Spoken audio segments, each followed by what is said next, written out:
tell me about this. So, you said most of it, what was outside the window, if not all of it, was visual effects that were the LEDs were the proxies, right? Yeah. So in the sequences where you see other planes coming in or, gunshots or whatever in the sky, the clouds, they were on the LED, right? But in order for them to be LED, they had to be created.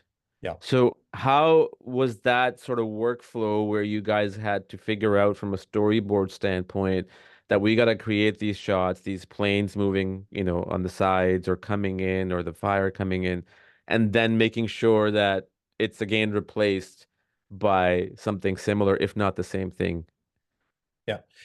I mean, the general workflow for visual effects is pretty typical throughout, but for me, I'm a big previs guy. So, what it always starts with the scripts, certainly. In this case, we had these amazing tome essentially of scripts and historical references from John Orloff.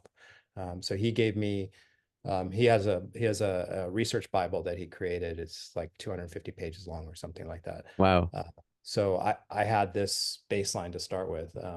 Because you imagine you're coming into the show. It's funny because and I'm sure I'm going to get grief about this, but growing up, I was a kid. I was a cars kid. When you're growing up, you're either like cars or airplanes, and I was a cars kid. Of course. Yeah, I had to learn everything about airplanes as quickly as possible. So, this was certainly the baseline for historical references, and what were our characters in the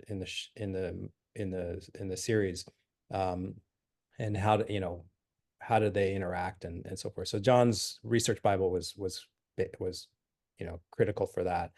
Then his scripts, and then of course the original book from Don Miller. Donald, yeah.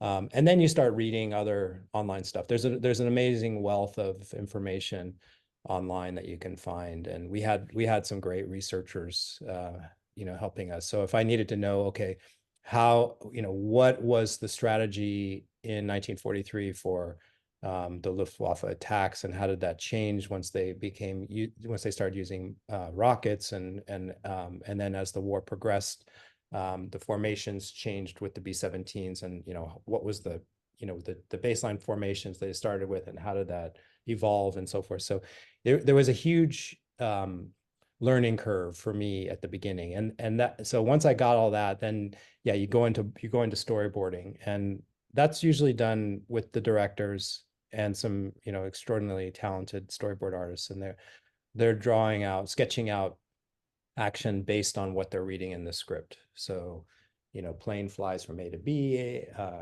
character reacts, maybe there's an explosion or whatever. So you're you're you're drawing out the storyboards, um, and basically blocking out the action for that. And most of the time, we're doing storyboards just for action. We're not necessarily doing it for drama, or generic Yeah. dialogue. Yeah. So there's no need for that, but it's just choreographing action. Once we get there, and the director's happy with that, I take it and I sit down with a previous company. In this case, it was the third floor, and I had the benefit of working with the previous supervisor named Matt Smart, and he happened to be a pilot, and he understood plane aerodynamics, and big World War II junkie. So he was thrilled to get into this. And so we would sit down with the boards, and we would step through them and talk about each sequence and how to approach things.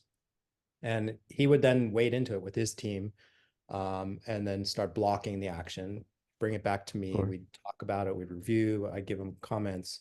And then once those sequences were pretty fluid, and we were happy with the action, and in terms of that, what we were looking for principally was not just being historically and technically accurate, but also just fun to watch. I mean, this is an issue I think you see with a lot of shows, where they're so focused on being technically accurate, but it's a big yawner in the end when you're trying to watch it. You kind of have to really think, okay, this is like technically correct, but it's kind of boring. So how do we elevate it so that it's fun? And so for that matter, I think we stayed, I would say 98% true to the technicalities of these battle sequences. Occasionally, yes, we would take creative license, and I can talk a little bit about that. And Sure. I'm sure there are people who will are going to go and pound me on it. But like I'll give you an example. We had some great technical advisors on set with us. One guy, Ty Ramey, he was superb, and he actually runs a B-17 bomber camp. So you can go. It's in California. You can go to it, his website, and you can go for a long weekend and fly a B-17 and shoot, 50 caliber guns. It's a lot of fun. Oh, wow. Anyway, he was there with us, and I remember it was like probably the first week. He comes up to me, he goes, Stephen, whatever you do, Hollywood always gets this wrong. The front of the engines never catch on fire. And he's like, really intense. Okay, Ty, I got it. We can't, there's no fuel there. There's nothing to catch on fire. I mean, technically you probably could, might be a little bit of oil or something like that, but it's, for the most part, it's not this big, inferno on the front of the engine. Anyway, not more than a week later, we were in a shot, and we were doing a scene, and there's a shot where we're over a pilot's shoulder looking out at the engine. And of course the director's like, what are we looking at? Let's make it make it go on fire. So we're like, Oops.